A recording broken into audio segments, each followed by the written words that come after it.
జగనే కరెక్ట్ అంటారండి. జగనే కరెక్ట్ అంట. ఇప్పుడు జగనే కరెక్ట్ అన్న మాట వైఎస్ఆర్సీపీ వాళ్ళు లేదా వాళ్ళ నాయకులు, వాళ్ళ కార్యకర్తలు, వాళ్ళ అభిమానులు అంటే అదో అందం అది. కాకపోతే ఇక్కడ అంటున్నది జగనే కరెక్ట్ అని అంటున్న మాట ఎవరన్నారంటే టీడీపీలో కొంతమంది నాయకులు, అలాగే జనసేనలో కొంతమంది నాయకులు, అలాగే బీజేపీలో కొంతమంది నాయకులు అంటున్నారు. ఎవరి నాయకులు అంటే కనుక ఏ నియోజకవర్గాల్లో అయితే కనుక దిగువ స్థాయి నాయకులు ఉంటారు, కింద స్థాయి నాయకులు ఉంటారు, అలాగే ఎమ్మెల్యేలు కానీ కొంతమంది, వీళ్ళందరూ కూడా జగనే కరెక్ట్, జగన్ చేస్తున్నదే కరెక్ట్ కదా బాబు, లేనిపోయింది, నియోజకవర్గంలో మనం బ్యాడ్ అయిపోతున్నాం అనేది కానీ అనుకుంటారంట. అసలు దేని గురించి, ఎందుకని, దేని గురించి అది జగన్ కరెక్ట్, అసలు వాస్తవాలు ఏంటో తెలుసుకుందాం. ఫస్ట్ అయితే కనుక లైక్ చేయండి. లైక్ చేస్తే నాకు మోటివేషన్ ఉంటుంది, ఎక్కువ మందికి ఇన్ఫర్మేషన్ షేర్ అవుతుంది. లైక్ చేయండి, మీ బాధ్యత అని చెప్తాను నేను. కొత్తగా మన ఛానల్ ఇస్తే పక్కాగా సబ్స్క్రైబ్ చేయండి. మీ అమూల్యమైన అభిప్రాయాన్ని కామెంట్ రూపంలో తెలియజేయండి. జగన్ గారే ఎందుకు కరెక్ట్ అంటున్నారు వీళ్ళందరూ? వాళ్ళ పార్టీ నాయకులు కాకుండా బయట పార్టీల్లో, అధికార పార్టీలో కావచ్చు, అలాగే కూటమిలో నాయకులు చాలా మంది జగనే కరెక్ట్ అని ఈ విషయాల్లో ఎందుకని అంటున్నారు అంటే కనుక ఇప్పుడు మాట్లాడుకుందాం. ఎలా అంటే ఆల్రెడీ జగన్ గారు వీటి మీద అంటే యూరియా, మరి ముఖ్యంగా ఫస్ట్ చూసుకుంటే యూరియా మీద రైతుల కష్టాలు అన్నీ ఇన్ని కావు ఏంటి, నానా పడిగాపులు పడుతున్నారు ఆ యూరియా బస్తాలు తెచ్చుకోవడం కోసం. లైన్లో నుంచి ఉన్నారు, రాత్రి పగలు ఏంటి కేంద్రాల దగ్గరే పడిగాపులు పడుతున్నారు, చాలా మంది అక్కడే పడుకున్నారు. కాబట్టి ఇన్ని కష్టాలు పడుతున్నారు. ఈ కష్టాలన్నింటినీ జగన్మోహన్ రెడ్డి గారు గుర్తించాడేమో, ఆయన మొత్తం అందరికి తెలిసేలాగా ఒక ట్వీట్ అయితే చేశాడు. ఆయన ఓ పోస్ట్ పెట్టాడు. ఏంటి, బారులు తీరిన రైతులు నిలబడి ఉంటే కనుక ఆ పోస్ట్ పెట్టడం తోటి ఎంత వైరల్ అయిందో చూసుకోవచ్చు. వెంటనే కూటమి ప్రభుత్వం అంతా కూడాను జగన్ గారి మీద పడ్డది. కానీ ఎక్కడైతే ప్రజలు ఉన్నారో, ఎక్కడైతే రైతులు ఉన్నారో, ఏ నియోజకవర్గాలు అయితే అత్యధికంగా రైతులు ఉన్నారో ఆ నియోజకవర్గంలో రైతులు చాలా మంది కూడాను ఏంటి పార్టీలకు అతీతంగా జగన్ గారు చేస్తున్నటువంటి పని అభినందిస్తున్నారు నిజంగా. కాబట్టి మా కోసమే కదా జగన్ గారు, రైతుల కష్టాలు చూడలేక కదా జగన్ గారు యూరియా కోసం ఫైట్ చేస్తున్నాడు అనేది ఒక భావం అయితే వచ్చింది వాళ్ళకి. ఎప్పుడైతే వాళ్ళు జగన్ గారి మాట విని వైఎస్ఆర్సీపీ నాయకులు వెంట, ఆ నియోజకవర్గాల్లో వైఎస్ఆర్సీపీ నాయకులు వెంట ఆ ధర్నాలు కానీ, ఆ యూరియా బస్తాల కోసమని, ఆ సెంట్రల్ దగ్గరని వాళ్ళతో పాటు వీళ్ళ కూడా ఉంచోవడం మొదలుపెట్టారు. అక్కడ స్టార్ట్ అయింది. పార్టీలకు అతీతంగా వీళ్ళంతా కలిసి వస్తున్నారు.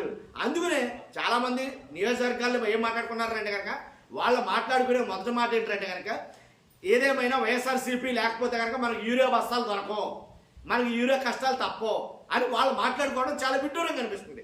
కానీ ఏదేమైనా ఒక కష్టం వచ్చినప్పుడు జగన్ గారు ఆ కష్టానికి అండగా నిలబడితే పార్టీలు మారి, పార్టీలు మర్చిపోయి జగన్ గారు వెంట నిలబడతారు చూసారు లోకల్లో నాయకులు, వాళ్ళు గ్రేట్ అని చెప్తాను నేను. కాబట్టి వాళ్ళు టీడీపీ కావచ్చు, వాళ్ళు జనసేన కావచ్చు, వాళ్ళు బీజేపీ కావచ్చు, ఎవరైనా సరే. తర్వాత యూరియా అనే కాదు, రాష్ట్రంలో ఉన్న ప్రతి సమస్యల మీద అలాగే స్పందిస్తున్నారో. మొత్తం చేంజ్ అయింది నియోజకవర్గాల్లో చాలా మటుకి.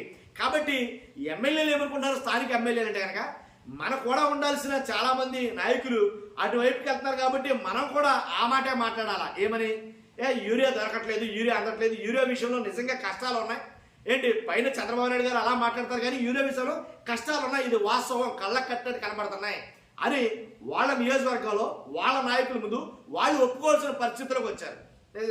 తర్వాత ఏదైతే మెడికల్ కాలేజీ విషయంలో చాలా రచ్చ జరుగుతుంది. ఇది కూడా వాస్తవమే, దీంట్లో కూడా కల్పితం లేదు, కట్టుకథ లేదు.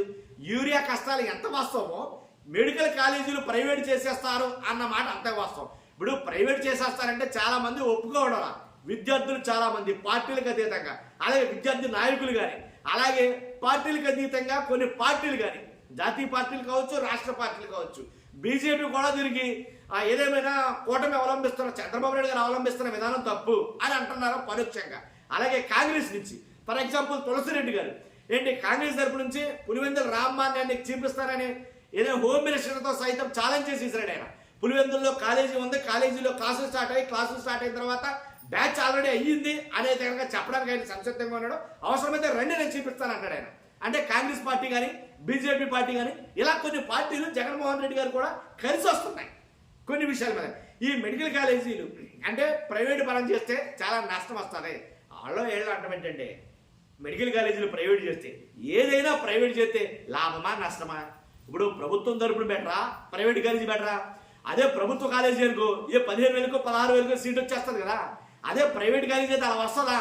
15 లక్షల పైనే కదా, కనీసం 1 కోటి 2 కోట్లు సీట్ పెట్టాలి కదా. 2 కోట్లు లేదా మెడికల్ సీట్ లేదు కదా. మరి అలాంటప్పుడు ప్రైవేట్ ఎందుకు ఇస్తాడండి ఫ్రీగాను? ఒకటే మాట, ప్రైవేట్ ఎందుకు ఇస్తాడు ఫ్రీగా ఇవ్వడం, దాంట్లో ఎలాంటి డౌట్ లేదు.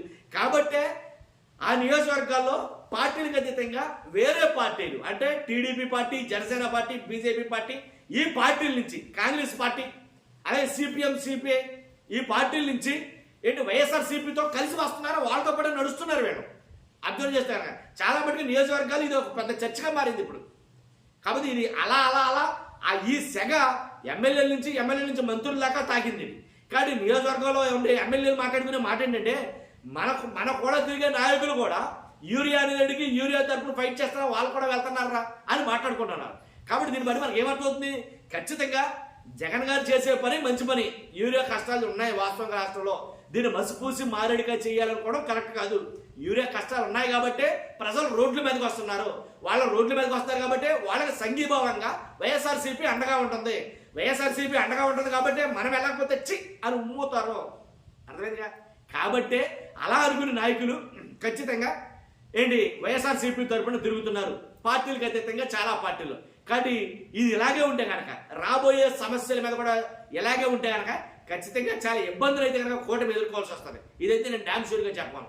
చూస్తున్నా మీరు అందరూ కూడా ఫస్ట్ అయితే కనుక లైక్ చేయండి, మీ అమూల్యమైన అభిప్రాయాన్ని కామెంట్ రూపంలో తెలియజేయండి. Thank you very much.